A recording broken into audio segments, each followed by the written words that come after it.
Give me just a minute to diva up here.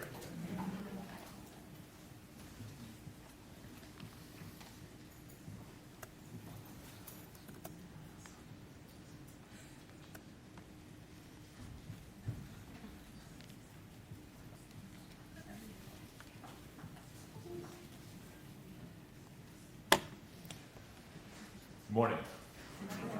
What a great privilege to be here today for all of us. Thanks to Dr. Calkins and to the team here. This remains a highlight of my career, being able to come here year after year and learn from you and participate in this. I'm excited to be here today because it's Taylor Swift year. And the very idea that we have the two most famous singers in the world here, Miley Cyrus and Taylor Swift, both have had #1 songs in the last month or two. I think most of you probably know Miley Cyrus' Flowers and Taylor Swift Anti-Hero. What we may not know is that these two folks might be able to teach us about living with ARVC today. Taylor didn't know she was writing for a Hopkins talk, but here we are. But the idea of self-doubt and the idea of self-care are two of the issues that come up in their songs. So we got a little chance to listen to them this morning. We'll start with Taylor Swift, the Anti-Hero. If you haven't heard this, is it possible to get through the world without hearing Taylor Swift? But nonetheless, we'll play the Taylor Swift cut.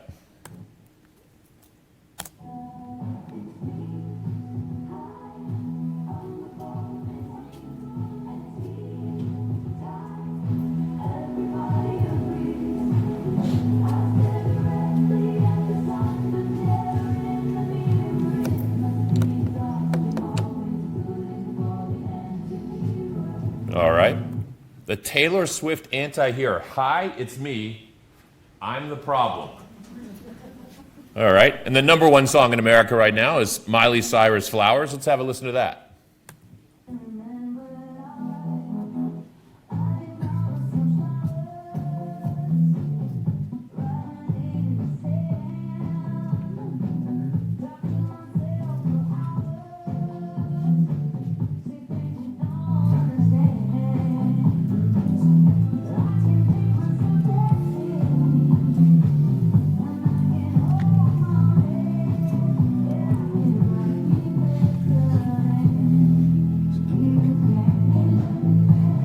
All right, yeah, we'll stay and listen all day. Don't let it play too long. So Taylor and Miley, our friends. Taylor and Miley, Taylor comes at us and tells us that she's the problem. She doubts her own self, and she's the anti-hero, and she recognizes everybody around her is cheering for her, but yet she persists on being the anti-hero. In contrast, Miley Cyrus is singing about flowers, where she's basically saying that she realizes she can actually get herself flowers. She can take care of herself. She can participate in her life fully without necessarily needing somebody else to do everything for her. It's an empowerment song. And so the idea of self-care and self-doubt, I would argue, are two of the aspects about living with disease, right? We all want to scream at some level. Boy, Brittany mentioned COVID, but certainly ARVC and this process of how do I deal with this? What is this? As much as I love to be invited back, I recognize that my role here is because this is challenging. The very nature of what we're trying to do here is challenging. And I think even in Brittany's talk, which was fantastic, by the way, even in her talk, she highlights how, living with the disease, perfect.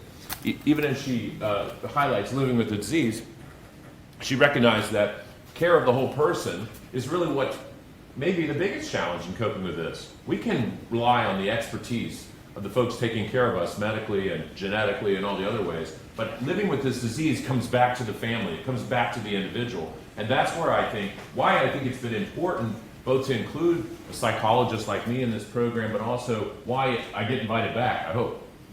But the idea here is because what we know is that there is a psychologic pattern here, a pattern of risk of dealing with a relatively unknown disease. When I first came here, I had bangs and long hair. And, the idea here was that we didn't even know what we were looking at. And when Dr. Calkins was looking at that earlier, we really didn't understand this disease, but there was a lot of ambiguity. And yet, here we are even today with all that we know now, and yet we still have something called a variant of unknown significance that I want to try to understand, because there's all these different kinds of stresses involved. And in addition, the reason that I'm going to Minneapolis tonight is because I want all cardiology meetings to include psychology, because I don't think there's any such thing as cardiology without this.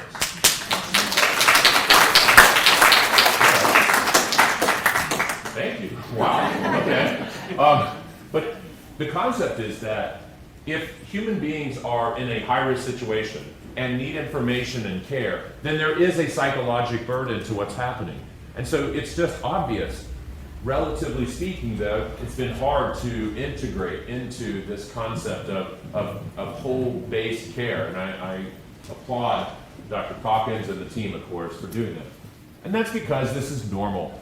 Not knowing about a disease, not having all the answers we want about how we stay safe, the psychological achievement of feeling safe in the face of danger, that's very challenging. And what I would suggest is that steady effort toward managing the stress of this disease wins the day, rather than dramatic kind of, grandstanding. This is a day-to-day effort, and I think that's really what I want to talk about. And what's the evidence for the stress? We'll look first at the evidence, and we'll talk about what we ought to do about it. The evidence of the stress is, this is a study from here that that the team here put together, published 2 years ago. 38% of ARVC patients, or other channelopathies as well, 38% reporting anxiety at a significant level, 16% depressed. The depression number's close to the norms. It's around 9 to 11% of Americans are depressed at any one time, at least pre-COVID. And then 38% is, of course, quite elevated. That would be almost 3 times what we'd expect. So there's clearly an anxiety condition as well as a cardiac condition. So what else do we know? Well, in studies where we looked at a pediatric clinic out at Stanford, 47% of the parents met cutoff for PTSD. So there's a reason why a lot of the parents are here today, in addition, because this is a stressful set of circumstances. Again, it's not to victimize, just to simply say, this is a common challenge. That this isn't somehow you're going crazy or you're out of the norm. This is a normative process. Feeling traumatized by high danger or high risk is understandable. And what else do we know? We also know that when there's been a death in the family, as there is in some of our families, a 44% PTSD rate again. Now, I worry less about the actual diagnosis of PTSD, and I worry more about the day-to-day burden. The day-to-day burden of intrusive thoughts or unwanted thoughts about fear or danger, because that saps your energy from the positive aspects of living, right? It really steals away the energy, it sabotages really fun, good events. It reminds me of a Casey Musgrave song called Happy is Sad, in which both positive and negative feelings are coexisting. And I think that's what I worry about with PTSD, because it can really sap away some of the fun. Last thing is grief. Grief, again, a normative process, grieving for some of the losses, also normative. I know this is a little bit depressing data, but I think this highlights why you clapped about there's no such thing as cardiology without psychology. Because half of the patients that we're dealing with are regularly dealing with these kinds of problems. And of course, my career has been very focused on ICD patients, right? So my work over the last 28 years as a professor has been focused almost exclusively on how to manage ICD shocks and defibrillators and high-tech devices and things like that. And so I'll just highlight a couple of things. Of course, the traditional psychiatric disorders are all up on the top there, but the lower 3 rows are very unique and would only be associated with living with a defibrillator. And so that's where we've been really focused. Lots of psychiatrists and psychologists can take care of the top 3 rows. We've tried to really focus on these lower 3 about how activity and shock anxiety and understanding what's wrong become part of the process of living as well. So if you've ever heard me talk before, one of the things that I constantly come back to is the idea of, can we create safety nets? Safety nets are an essential element of performance in circus and all kinds of occupations. Knowing that we have something underneath us because we have some risk is a psychologically securing concept. And so this meeting is a safety net. The people that care for you are a safety net. The people in your family are a safety net. Safety nets become personified, as well as even technology can be part of a safety net. Of course, the defibrillator might be one of your safety nets. But this is the fundamental challenge. I mean, to what extent do you feel like screaming? And to what extent can you attend to all of the safety features that are part of your life? It's clear that from an evolutionary perspective, we were all wired to be neurotic. I mean, not recognizing there's an animal in the bush over there and going, it's probably a raccoon, when in fact it's a tiger. Turns out to be a bad decision. But there was never the case where somebody was in that same situation and go, wow, did you notice how beautiful the birds are singing while missing the tiger? And so the concept is perhaps there is some bias toward anxiety, some tendency to say, but, what if? As opposed to saying, but what is? But the safety net is there, that we're doing the things and building this care team so that you do feel safe, so that you do, and that you are able to live life. Now, anybody who were to ever come see me clinically, and a lot of people ask me, well, what do you guys do? I mean, how do you help somebody? I mean, you can't take away their disease, so how could you possibly help them? Well, the three things we constantly look at in my clinic, we call the big three, and it's just the three red boxes here. But cardiac events, whatever they be, whether they be a symptom, whether they be a diagnosis, whether they be an ICD shock, usually result in people changing somehow in their thinking. So tending toward that sort of trauma-like, what if thinking, that's terrifying. Moving toward avoidance behavior, I'm just going to disengage and stay in. I just don't really want to do anything. And hypervigilance, and that tendency to pay attention to every symptom. Every PVC is noted. Every time you feel a little lightheaded is noted to a point where it's a problem. And so it's understandable. It's a common kind of set of reactions to fear, but it ends up leading you down an escalating anxiety process, and as you can see from the model here. So I always talk about this, that my goal for our patients, all of us here, is to feel normal, feel safe, and be somewhat active, right?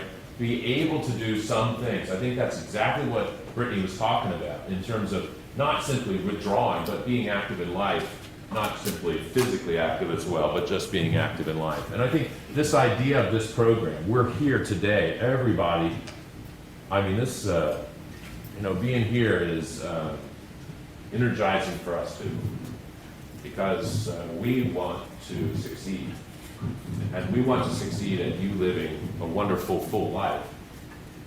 And so this idea of feeling normal and safe really matters.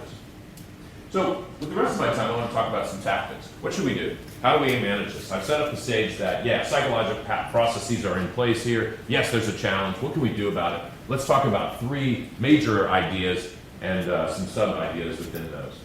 First, we'll talk about validating the experience of living with ARVC. We'll talk about reinforcing teamwork and then some active coping strategies.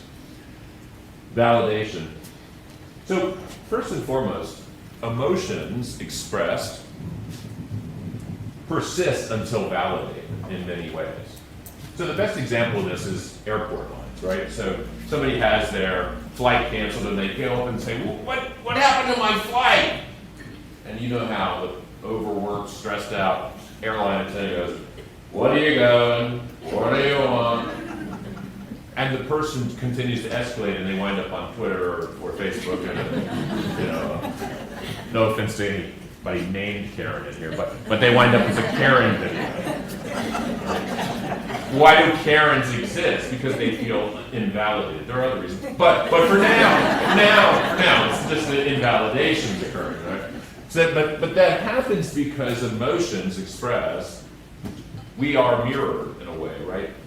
Psychological distress begins when we either try to invalidate our own emotions or we express them and people say, that's not how you should feel.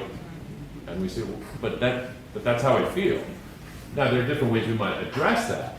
But validation turns out to be a really important idea, which is why I spent the time talking a little bit about the emotionality of cardiac conditions and ARVC in particular. And you know, the idea of Maslow's hierarchy is an old one, but it's the idea that we have fundamental needs around food, water, shelter, coffee, Wi-Fi, and then right after that we have security, right? Feeling safe. And so a different way to think about Maslow's hierarchy is that the care that we provide is to prevent premature death. All of the technology, all of the information you're learning today is about preventing premature death. We want to have you all live a full, healthy life. But I would argue, and the reason that I'm so excited that everyone cheered about the psychological aspects of cardiology is because I tell our fellows every single day, if our patients leave, no matter how well you technically took care of them, if they don't leave this clinic feeling safer than when they came in, we fail. We fail. That at the end of the day today, we want you to recognize that you are safe with this condition. The things that we're doing to protect you is for, we all share that goal, and then we can pursue quality of life as security is established. You know, it reminds you of these guys, right? I mean, how did they feel safe in the context of threat? But they did. They did. Those are real pictures. And actually, if you go back and do the history lesson on this, it's a bizarre, I wouldn't recommend it. It made me have tachycardia. But there was a guy up there taking a picture just like them. Like, oh, hey. I mean, they are 50 stories above. They're actually, I believe that's the Chrysler building they're working on, which is one of the tallest buildings in New York. It's sort of terrifying. But they're an interesting group, aren't they? They had a job to do. They believed in their job. And they found safety in the context of threat. They didn't fake themselves into it. They didn't take drugs to get up there. They did it because that's what they wanted to do to live. And I think that's kind of where we have to be in terms of trusting safety nets. That I can't tell from the pictures if they had safety nets. It sure doesn't look like they did. But let's assume they did. If they did, they had to trust those safety nets to do their life. And I think that's very much where we are in terms of how living with this disease means, yes, there's a known risk, and you don't have to fake yourself out, but rather trust the safety nets that are in place, the treatment plans that are in place, the ways in which your medical team, this meeting, your family, your faith, your lifestyle are part of who you are, and that can't be taken from you. So emotional validation and feeling safe is, I think, how we make comebacks. So let's look at the next idea, that reinforcing teamwork. You know, I think, boy, you see Dr. Calkins, see all those names on those slides? All the teams that have been put together to deal with this, teamwork really matters. And we learned this year about Christian Eriksen, who was is an elite soccer player, that I probably won't get all the details right, but a World Cup level soccer player who had a cardiac arrest during a game as his first cardiac event. And of course, there's his team covering him up while they provide medical care to him. That teamwork, spontaneous teamwork at that, they had no idea what was going on. That spontaneous teamwork was pretty impressive. And it's good news, you know, Christian Eriksen's playing again and doing very well. Not all conditions allow for that, but for his, it did. So, lifelines, you know, recognizing the people that you can call on. You know, psychologists have become more interested in loneliness and social support, and we're becoming more and more concerned about the American lifestyle producing loneliness. Well, one of the ways loneliness gets inside the body or makes you worse, I mean, how could loneliness make you less healthy? Because without human contact, without somebody checking on you, without somebody being aware of your well-being and your whereabouts, there is some problems that occur. There's an arousal process and simply the functionality of somebody, hey, did you remember to take your medicines? But all of these lifelines, all of these components become part of that safety net, that teamwork approach. And clearly this is a team sport. Living with ARVC, look at all the different disciplines that have to help. Look at all the ways in which the problem's trying to be solved across pharmacology, nutrition, exercise science, genetics, genetic counseling, cardiology, I mean, on and on and on. And so collectively, recognizing that we have a team sport and recognizing who's on your roster. If you are somebody who tends towards loneliness, towards some withdrawal, psychologically being reconnected to people does matter. This meeting's pretty cool. Imagine the first time you came into this meeting, some of you for today, and you come in and you go, like, who are these people gonna be? Isn't this gonna be weird? I don't know anybody here. And yet you come in and look at this place. It's like a party out there. I was worried we would ever get started today. Yeah, throw a couple of muffins and coffee out there. This thing's a party. But collectively, the idea of building your team and recognizing, I think that's exactly what Brittany was talking about. You may not need a psychologist or a mental health provider at this moment, but knowing where you'd go if you needed one, knowing where your team is, you don't have to be linked in all the time, but I think just recognizing it's part of your overall wellness and care. And I think being a good teammate goes back to something we've already talked about validation, about, sometimes being a family member of someone who's dealing with a condition, there's a tendency to say, it's okay, you're gonna be fine, don't worry about it. And sometimes we need just a little bit of validation, a little ventilation of those emotions. And then, yeah, you're right, you can reassure them. But I think being clear about some of the aspects and knowing that this is a long game. It's a long game. We're in this for the long haul, all of us. And I think that means that today's struggles need attention, but we have a horizon perspective as well. We're looking beyond today's challenges, and we're trying to find hopefulness about the future. And I think that's exactly what, if I were in the audience today listening to this esteemed panel and the history of this program, the only thing I could take from it would be hopefulness. Because we're changing things, we're making things better. And that's frankly amazing. So, let's talk finally about coping a little bit. If you look at research into coping, people always want to say, tell me about how to cope, how do I cope, how do I cope? Well, research consistently says, no matter what we look at, where we're talking about any sorts of medical problems, any sorts of adversities that human beings face in the Western world, we constantly come back to this summary statement, believe it or not, that we need strategies to be able to accept things that we can't change. That's called emotion-focused coping.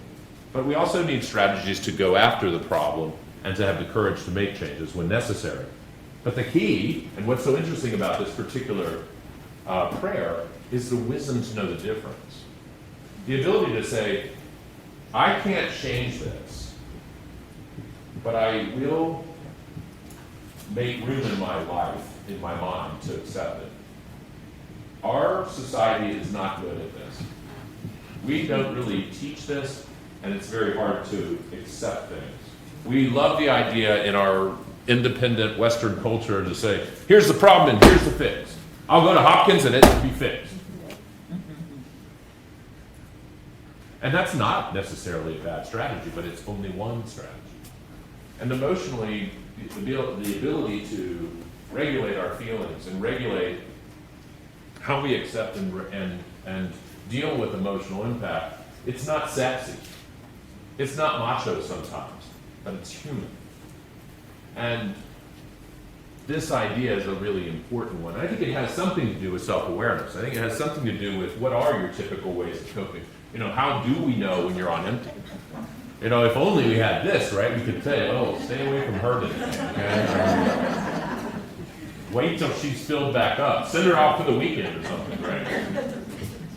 Because this idea is we don't know. And so one of the sort of mature adult responsibilities that we're constantly trying to teach our teenagers and young adults is recognize where you're at. Have that self-awareness to say, wait a second, am I doing okay?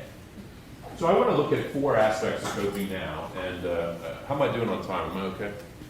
Okay.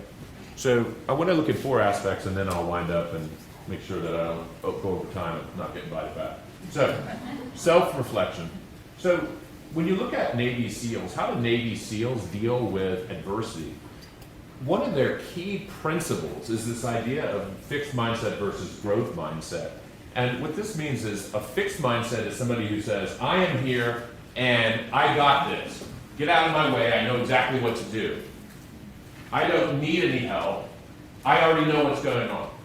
Versus a growth mindset that says, hey, I've got some skills, let me learn here. Let me be flexible about how I go about things. And the fixed mindset is very threatened by challenge. Because if you show up and say, I'm the best there ever is and I never make mistakes, then when you encounter new challenges, they're a threat. Whereas the growth mindset says, this is an opportunity to get stronger, to grow. And so while we think about, I don't know about you guys, but I think about our service people as some of the most tough-minded, psychologically resilient people I can think of. But interestingly, the best, and because my nephew is a Army Ranger and special ops, and so I talk to him a lot, and he always talks about the guys that come in and flex, the guys that come in and tell everybody how great they are the guys that drop out first. The humility of being ready to grow as opposed to being fixed turns out to be a really important idea. And part of it has to do with thought management. How do we think about ourselves? I think most people say, well, I'll drop out if the going gets too tough, and so something happens and the consequences, this is too much, I'm done. But the truth is that usually there's something intervening between these events of our lives and our feelings. And usually it has to do with our beliefs. Our beliefs about a bias toward expecting kinds of adversity or bad luck, or, Murphy's Law. Things happen bad.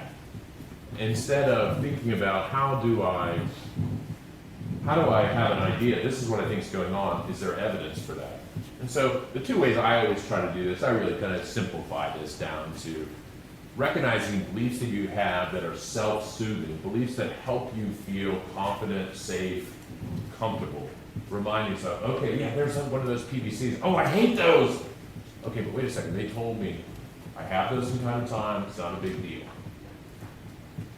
They told me I have those. Those palpitations don't mean anything more than just simply a symptom. They are what they are. And if they become more problematic, we'll have a different plan to manage them. Versus a cardiac comeback thought, which is, yeah, I run into these PVCs, but it's not going to stop me. I want to go to Baltimore this weekend. So, this idea about how we overcome our thoughts and stay focused on comeback matters. I always love to throw some tattoos in because I'm afraid to get one myself. But I just love people with these tattoos. Wear your scars with pride, and I don't know. That's not a very good EKG line, but I don't think there are many echocardiographers doing tattoos. But in fact, that's a terrible EKG line anywhere I look at it. But nonetheless,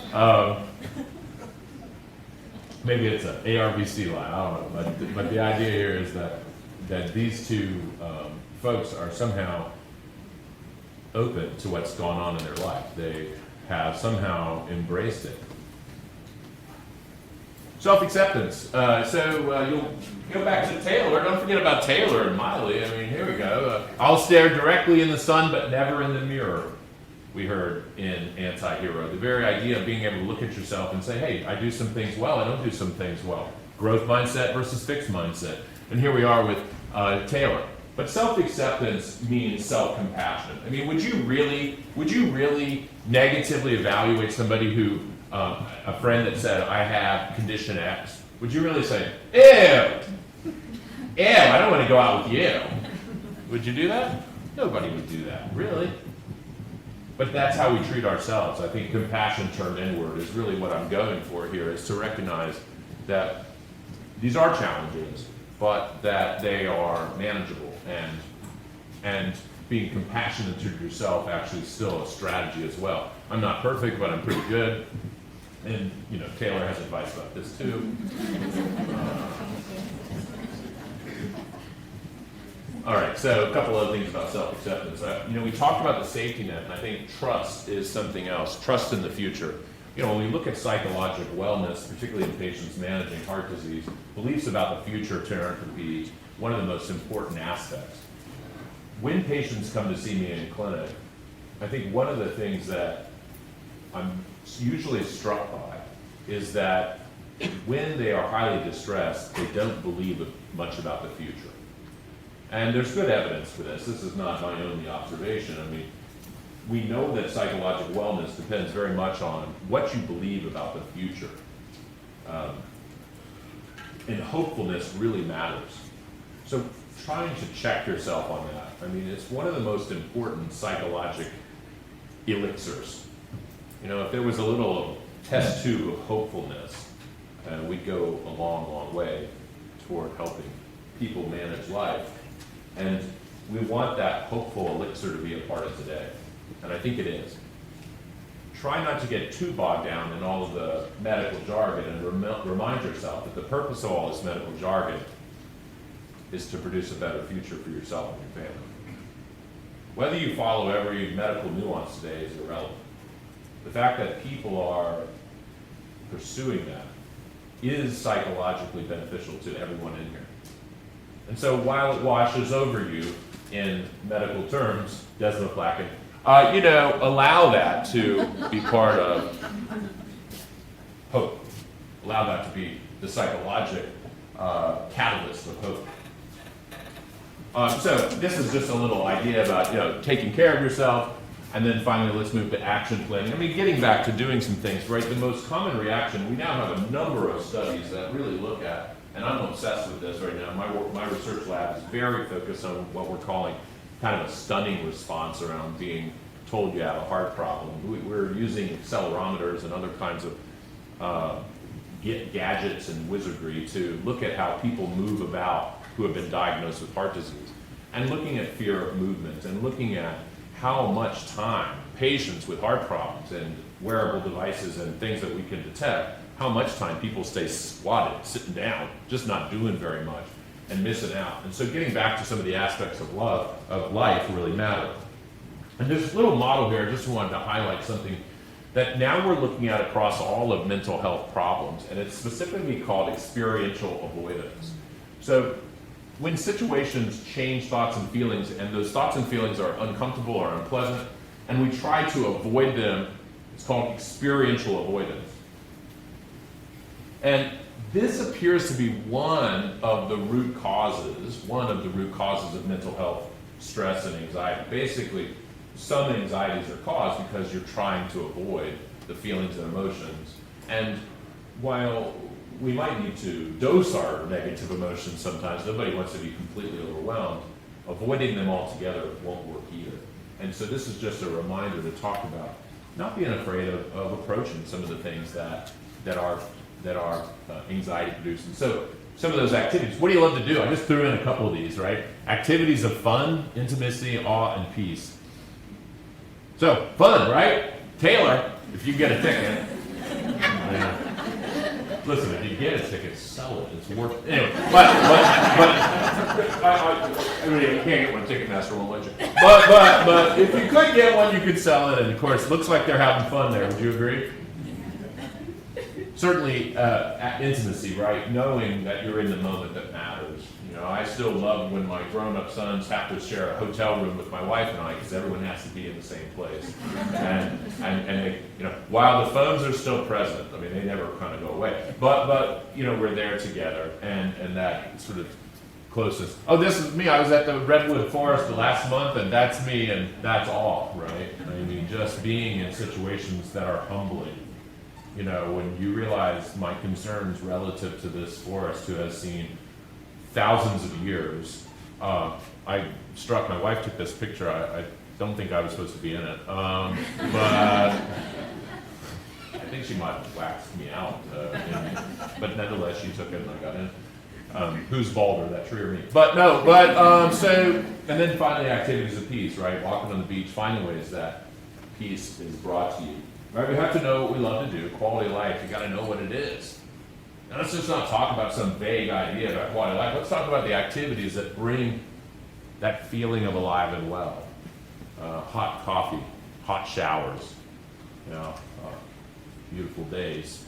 Hopefully we get some soon. The small things in life that bring us pleasure, and to really attend to that. I think that that's the difference. I think many people can kind of go through life and be a little mindless about it. But man, there's some cool things about our lives. We actually do have a lot of aspects of our life that are great. So if you need any kinds of rewards about living and recognizing that, get some conversations going with your medical team if you're uncertain about, can I do this or can I do that? And very often I think you'd be pleased that we want to work with you and find it. I found this is called a quality of life bingo. I think this is funny, all right? You get one of these, I don't know about this though, skipped dessert. I mean, it seems like I should be off the card myself, but of course you get points for ate a green fruit. But the idea is recognizing these small activities of life are really what it's about, and finding small victories.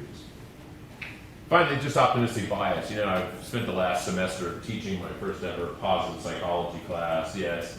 And I know Jennifer Corey and others love positive psychology. And one of the things that's been the star of the class is learning about gratitude and being grateful for things. And I was a little bit of a skeptic. I looked at that and I said, geez, I'm a serious psychologist. I take care of serious things, and you want me to go around thanking everybody. Thanks for this microphone. Thanks for this table. Thank you. Okay, and I thought, this is silly. But it turns out that the way in which gratitude seems to really be beneficial is the idea of the potential bias, that when you're going around looking for things that you're thankful for, your lens is flipped. That the tendency to see what you have and the tendency to recognize and value what's present is turned on. And evidence suggests that the more that you get people to do that, not only does it continue on its own, but it has significant mood benefits. And it's kind of a surprise because it just seems a little hokey, and yet it seems to be right on. So we see what we look at. If you look for things to be grateful for, you find them. And there's all kinds of ways to do this. There's all kinds of gratitude journals on the internet. But I think it's really worth something. And one other key about this, there's some data that suggests if you get people to be thankful for something before they go to bed, they sleep better. And you go, oh, come on, man. They don't sleep better. Have you seen the insomnia I can put up? I drink a ton of coffee. But it turns out that it seems to enhance sleep because you have a mood improvement before you go to bed. And it seems to improve some of the sleep quality and also probably some of the content of dreams. So we're getting evidence more and more that gratitude seems to really work. And I think this attitude, this style of looking for good things, focusing on them, using your mental focus on what you're thankful for, changes the game a little bit. So altogether, I think what we've shown today, psychological factors in ARVC remain an important part. And that when we think about validating emotion and building teams, and then recognizing the concepts of self-acceptance and some degree of self-reflection and some degree of engagement and some degree of strengths finding and being grateful and gratitude, that these components start to come together. No, they're not a magical formula that will suddenly remove all concerns, but they're part of the day-to-day rigor necessary, the day-to-day deliberateness to keep your mind where you want it. That there's a deliberateness about that I've tried to talk about today in terms of activating coping. That's clearly the focus of the seminar today. I think it's a really important idea. Taylor, she says, it must be exhausting always being the anti-hero. I think it's clear from all of us who take care of you, we actually see you as heroes. We see you as actually the people that know more about life than most everybody else. Thanks very much.